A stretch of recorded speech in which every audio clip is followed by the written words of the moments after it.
আপনারা যারা ঢাকা বিশ্ববিদ্যালয়ে পড়েন তারা ওয়ালের এই লেখাটার সাথে আশা করি খুবই পরিচিত। আজকে থেকে কয়েক দশক আগে গণপরিষদের নেতা মানবেন্দ্র নারায়ণ লারমা এই কথাটা বলছিলেন, আমি একজন চাকমা, আমার বাপ দাদা 14 পুরুষ, কেউ বলে নাই আমি বাঙালি। এইখান থেকে কি আপনাদের মনে একটা প্রশ্ন জাগে না, পাহাড়িরা অ্যাকচুয়ালি কেন নিজেদেরকে শুধুমাত্র বাংলাদেশি পরিচয় দিতে চায়, বাঙালি বলতে চায় না? ইভেন একদম রিসেন্টলি কুকি চিন আর্মির মতন একটা চরমপন্থী সংগঠন পার্বত্য চট্টগ্রামে আলাদা জুমওয়ালেন্ড গঠনের জন্য পায়তারা করতেছে। এর বিরুদ্ধে বাংলাদেশ সরকার রিসেন্টলি অ্যাকশনও নিছে। এইখান থেকে আপনাদের মনে প্রশ্ন আসা উচিত যে সিলেট কিংবা পঞ্চগড়ের মতন জায়গা, বাংলাদেশের ভিতরেরই এইসব জায়গায় কেন কুকি চিন আর্মির মতন আলাদা কোনো সশস্ত্র সংগঠন গড়ে ওঠে না, যারা নিজেদেরকে বাংলাদেশ থেকে আলাদা করে অন্য কোনো দেশের আন্ডারে চলে যেতে চায় অথবা স্বাধীন হয়ে যেতে চায়? শুধুমাত্র পার্বত্য চট্টগ্রামেই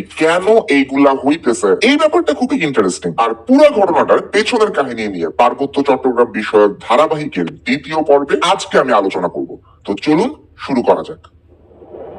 সময়টা তখন 1970 সাল। পূর্ব পাকিস্তানে তখন সাধারণ নির্বাচন চলতেছে, আর একটা প্রবাদ বাক্য তখন বলা হইতো যে ওই মুহূর্তে আওয়ামী লীগের ব্যানারে যদি একটা কলা গাছটা দাঁড় করা দেওয়া হয় তাহলে মানুষ সেই কলা গাছকেই ভোট দিবে। তার মানে বুঝেন ওই সময় আওয়ামী লীগের জনপ্রিয়তা কতটা বেশি ছিল এবং তাদেরকে হারানো কতটা দুঃসাধ্য ছিল। কিন্তু আওয়ামী লীগ সেই সময় হারছিল। কোথায় হারছিল বুঝতেই পারতেছেন, পার্বত্য চট্টগ্রামে আওয়ামী লীগ হারছিল। সাধারণ নির্বাচনে আওয়ামী লীগের প্রার্থীর বিপরীতে বিপুল ভোটে পার্বত্য চট্টগ্রামের একজন নেতা ত্রিদীপ রায়, উনি জয়ী হয়েছিলেন, যদিও তাকে নিয়ে বহুত ক্যাচাল আছে। আর প্রাদেশিক নির্বাচনেও নির্দলীয় প্রার্থী মানবেন্দ্র নারায়ণ লারমা আর অংশুয়ে প্রো চৌধুরী এই দুইজন নির্বাচিত হয়েছিলেন। ইভেন বাংলাদেশ যখন স্বাধীন হয়ে যায় তারপরে 1973 সালে 7ই মার্চ নতুন সংবিধানের ভিত্তিতে জাতীয় সংসদের প্রথম যে নির্বাচনটা অনুষ্ঠিত হয়, ওইখানেও আওয়ামী লীগ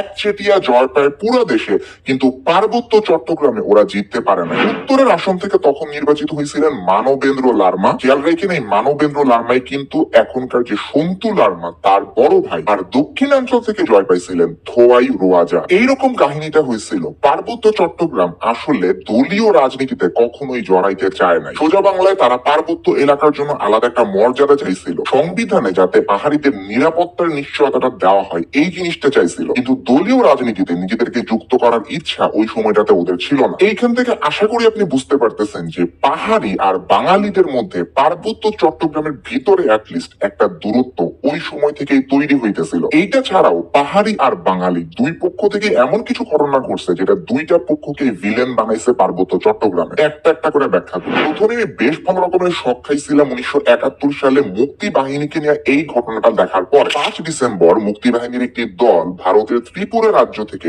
পানছড়িতে প্রবেশ করে। একদল চাকমা তাদের অভ্যর্থনা জানাতে পানছড়িতে যায়।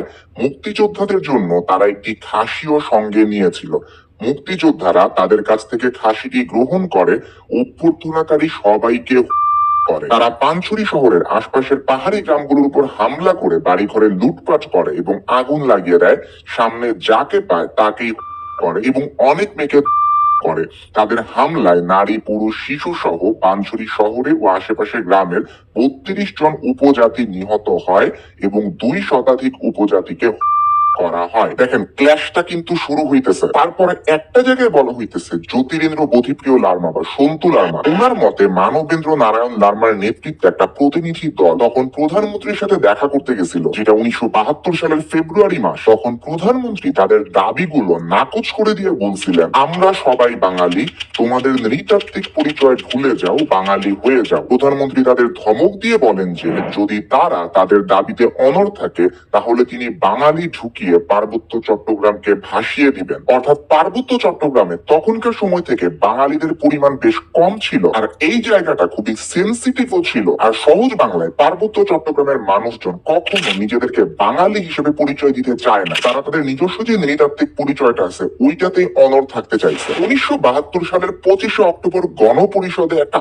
আলোচনা হয়। ওইখানে মানবেন্দ্র নারায়ণ লারমা বারবারে বোঝানোর চেষ্টা করেন যে পার্বত্য চট্টগ্রামের উপরে কেন আলাদা অ্যাটেনশন রিকগনিশন দরকার, ওইখানকার মানুষের অধিকার কিভাবে আসলে ওই সময়ের খসড়া সংবিধানে তেমন একটা গুরুত্ব সহকারে দেখা হয় নাই। ইভেন উনি এইটাও বলতেছিলেন স্মারকলিপিতে পার্বত্য চট্টগ্রামের উপজাতিদের জন্য আমরা গণতান্ত্রিক শাসনের কথা বলেছিলাম, আমাদের উপজাতিদের জন্য আঞ্চলিক স্বায়ত্তশাসনের কথা বলেছিলাম। সহজ কথায় উনি দাবি করতেছেন পার্বত্য চট্টগ্রামকে একটা আঞ্চলিক স্বায়ত্তশাসিত অঞ্চল হিসেবে বাংলাদেশ সরকার থেকে যাতে অ্যাসাইন করে দেওয়া হয়, পার্বত্য চট্টগ্রাম নিজেদের দেন দরবার নিজেরাই করবে। জিনিসটা কিন্তু খুবই ডেঞ্জারাস, যেটা পরবর্তীতে জনৈক সদস্য উঠে দাঁড়ায় প্রতিবাদ করছিলেন। মিস্টার লারমা একটা পৃথক স্বায়ত্তশাসিত এলাকার দাবি জানাচ্ছেন। এভাবে একদিক দিয়ে বাংলাদেশের স্বাধীনতার উপর আঘাত হানা হচ্ছে বলে আমি মনে করি। একটা স্বাধীন দেশের ভিতরে একটা আলাদা অঞ্চল কিভাবে থাকতে পারে যারা আবার স্বায়ত্ত শাসন নিয়ে চলবে? স্বাধীন দেশ মানেই তো পুরাটা দেশ একটা সরকারের অধীনে চলবে। তখন মিস্টার লারমা বলতেছিলেন কেন আমরা অভিশপ্ত জীবনযাপন করব? পাকিস্তানের সময় আমাদের ছিল অভিশপ্ত জীবন, আজ দেশ স্বাধীন হয়েছে, এখানে গণতন্ত্র সমাজতন্ত্র হতে চলেছে।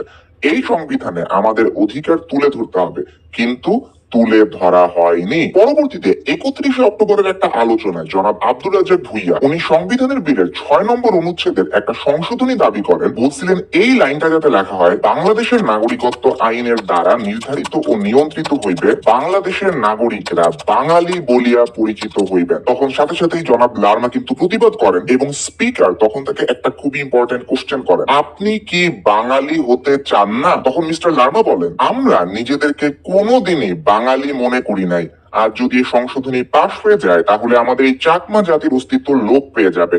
আমরা বাংলাদেশের নাগরিক, আমরা আমাদের বাংলাদেশি বলে মনে করি এবং বিশ্বাস করি, কিন্তু বাঙালি বলে নয়। তো একদিকে বাংলাদেশের প্রশাসন কিন্তু মনে করতেছে পার্বত্য চট্টগ্রামের যে দাবি দাওয়াগুলো আনা হইতেছে সেটা বাঙালি জাতীয়তাবাদ বা বেঙ্গলি ন্যাশনালিজমের এগেইনস্টে, এবং পার্বত্য চট্টগ্রাম মনে করতেছিল সংবিধানে তাদেরকে আলাদাভাবে রিকগনাইজ না করা হইলে এইটা তাদের অধিকারের লঙ্ঘন। তো ইতিহাসের এই সময় পর্যন্ত পাহাড়ি বনাম বাঙালি যে ক্ল্যাশটা, এটার কোনো সমাধান কিন্তু আমরা দেখি নাই। তাহলে চলেন আর একটু সামনে আগাই। 1974 সালের 28 জুন বাজেট অধিবেশনে আবারও এইটা নিয়ে বিতর্ক হয়। সেখানে মানবেন্দ্র লারমা পার্বত্য চট্টগ্রামে কেন সেনানিবাস তৈরি করাটা উচিত না এই ব্যাপারে কিছু লজিক দেন। ওই সময় পার্বত্য চট্টগ্রামের 3টা জায়গা দীঘিনালা, রুমা আর আলীকদমে 3টা আলাদা আলাদা সেনানিবাস তৈরি করার সিদ্ধান্ত হয়েছিল, আর বান্দরবানের সোয়ালকে আরেকটা সেনানিবাস তৈরির সিদ্ধান্ত ছিল। তখন মিস্টার লারমা বলতেছেন, জানি না কিসের জন্য সেখানে এত সেনানিবাস তৈরি করা হচ্ছে।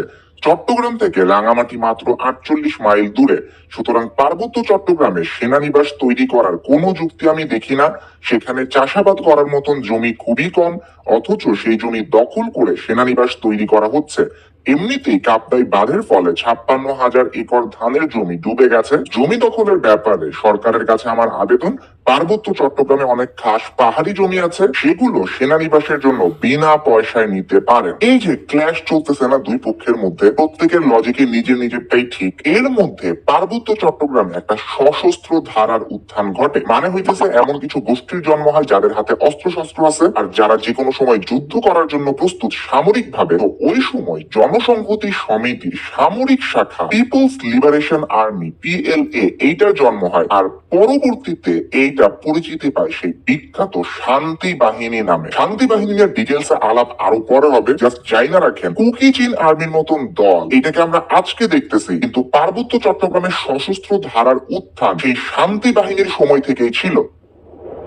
এইবার একটু আপনাদেরকে পাহাড়িদের কিছু ঝামেলার কথা বলি। মনে আছে শুরুতে বলছিলাম না ত্রিদীপ রায় নামে একজন ছিল যে আওয়ামী লীগের এগেইনস্টে 1970 নির্বাচনে জিতছিল। সবচেয়ে বাজে ব্যাপার, উনি কিন্তু মুক্তিযুদ্ধের সময় পাকিস্তানে চলে গেছিলেন। ইভেন 1972 সালের সেপ্টেম্বর অক্টোবর মাসে জাতিসংঘের সাধারণ পরিষদে উনি পাকিস্তানি প্রতিনিধি দলের নেতৃত্ব দেন, আর তার অন্যতম কাজ ছিল বাংলাদেশ জাতিসংঘে যে সদস্য পদের আবেদনটা করছে এইটাকে ঠেকায় দেওয়া। কাইন্ড অফ উনি কিন্তু পুরোপুরি একজন বিশ্বাসঘাতক হিসেবে এখানে কাজ করতেছেন। আমরা যদি স্বাধীন বাংলাদেশের পার্সপেক্টিভ থেকে চিন্তা করি, বঙ্গবন্ধু শেখ মুজিবুর রহমান ত্রিদীপ রায়কে অনেক সুযোগ দিছিলেন। তার মা বিনীতা রায়কে প্রতিনিধি করে একটা দল জাতিসংঘে পাঠানো হয়েছিল, যাতে করে মা ত্রিদীপ রায়কে বুঝায় টুঝায় বাংলাদেশে আনতে পারে, তাইলেও তাকে মাফ করে দেওয়া, মর্যাদা সহকারে তাকে গ্রহণ করা হবে। কিন্তু ত্রিদীপ রায় সেই কথায় কানই দেয় নাই, আর পাকিস্তানে উনি দীর্ঘদিন মন্ত্রিত্ব করছিলেন। ইভেন বঙ্গবন্ধু শেখ মুজিবুর রহমান ত্রিদীপ রায়ের উপরে নাখোশ হওয়ার পরেও তিনি তার বিরুদ্ধে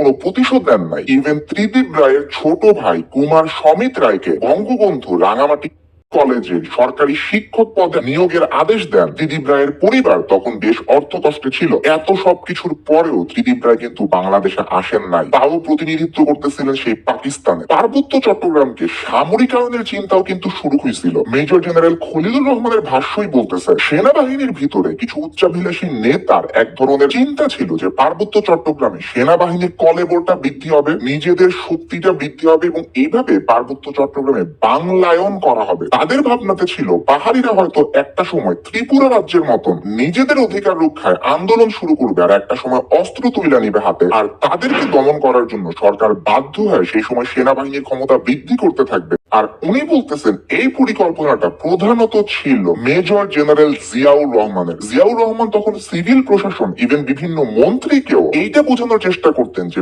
পার্বত্য চট্টগ্রামে সেনা মোতায়েন কতটা জরুরি, আর পাহাড়িরা এইটাই কিন্তু ভয় পায় এবং চায় না এবং এর এগেইনস্টে দাঁড়াইতে চায়।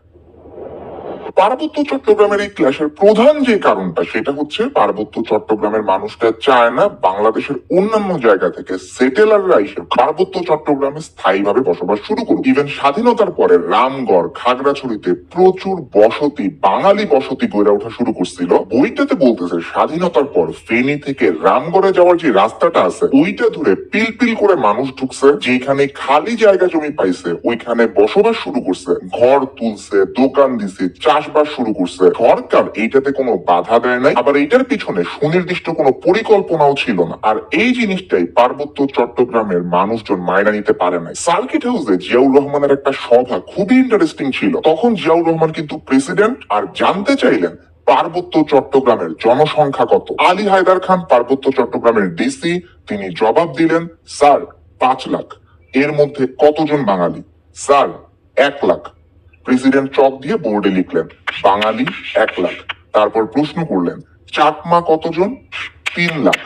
আদার্স 1 লাখ। প্রেসিডেন্ট সংখ্যাগুলো বোর্ডে লিখলেন। প্রেসিডেন্ট বোর্ডে চক দিয়ে একটা তীর চিহ্ন আঁকলেন। তীরের ফলার পাশে লিখলেন 1 lakh Bengali people will be settled, অর্থাৎ 1 লক্ষ বাঙালি মানুষকে এখানে সেটেল করা হবে। প্রেসিডেন্ট বললেন ডিপ্লয় 2 ব্যাটালিয়নস অফ আনসার, এটা আর্মি করবে না, এটা করবে চিটাগাং এর কমিশনার, সাপোর্ট দেবে স্বরাষ্ট্র মন্ত্রণালয়, আনসাররা সেটেলারদের ফুল প্রোটেকশন দিবে। তখন মেজর বদরুলের হাতে একটা ফাইল আসছিল যেটাতে টপ সিক্রেট ছাপ দেওয়া ছিল, নিচে কারো সই নাই, লেখা ছিল from the inspector general of police, settlement of the Bengalis is the only solution to the Chittagong hill tracts affairs. পার্বত্য চট্টগ্রামে যে ঝামেলাগুলো হয়েছে ওইটার একমাত্র সমাধান বাঙালিদেরকে সেখানে বেশি বেশি করে সেটেল করানো। এইসব ঘটনার পরে প্রচুর ঝামেলা শুরু হয়। আমি দুইটা কথা আপনাদেরকে বলবো। একটাকে বলা হয় কাউখালী। 1980 সালের মার্চ মাস পার্বত্য চট্টগ্রামে মেজর মহসিন রেজার নেতৃত্বে একটা দল অভিযানে গেলে শান্তি বাহিনী, যেটা আগেই বলছিলেন একটা সশস্ত্র সংগঠন, ওরা এটাকে অ্যাম্বুশ করে। আর এইটারই রিয়াকশনে কাউখালী বাজারে সেনা ক্যাম্পে একজন ক্যাপ্টেন কামাল ছিল। উনি বলতেছিলেন 25 মার্চ সকাল 8টায় আইন শৃঙ্খলা পরিস্থিতি আর কয়েকটা বৌদ্ধ মন্দির নির্মাণের পরিকল্পনা নিয়ে আলোচনার জন্য উপজাতীয় নেতৃবৃন্দ আর গ্রামবাসীদের বাজারে একটা সভায় আসতে হবে। আর সকাল 9টায় হঠাৎ করে রাইফেলের গুলি শুরু হয়। আনুমানিক 200 জন উপজাতীয় পুরুষ, নারী আর শিশু সেই সময় নির্মম ভাবে নিহত হয়। আর এইটাই দেশে বিদেশে কাউখালী নামে পরিচিতি পায়। আরেকটা খুবই মর্মান্তিক হচ্ছে ভূষণ ছড়া।